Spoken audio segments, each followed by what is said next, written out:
The Israeli military carried out a drone strike this morning in Kafr Dajjal, southern Lebanon, killing Nasser Farhan, a prominent Hezbollah operative involved in the manufacturing and procurement of strategic and unique weapons. The IDF described this operation as part of its broader efforts to weaken Hezbollah's capabilities to attack the Israeli home front. The military also released footage of the strike.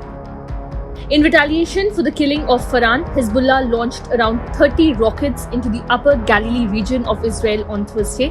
While most of these projectiles were intercepted, several landed in open areas, causing fires but no reported injuries. The Upper Galilee Regional Council reported multiple fires as a result of the rocket barrage. Hezbollah, the Iranian-backed militant group, claimed responsibility for the rocket attack, stating it was a response to an earlier Israeli strike that killed another operative, Mohammad Ali Nasser Farhan, in Lebanon's Nabatea area. The IDF identified Farhan as being crucial in the production and equipping of Hezbollah's weapons infrastructure in southern Lebanon, which had been targeted in recent months.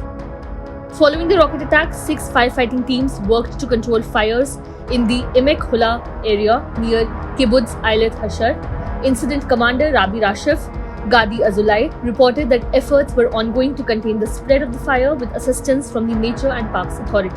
Additionally, a warning was issued for a potential hostile aircraft infiltration from Lebanon over Kiryat Shmona and surrounding Galilee communities, which the IDF Home Front Command later resolved.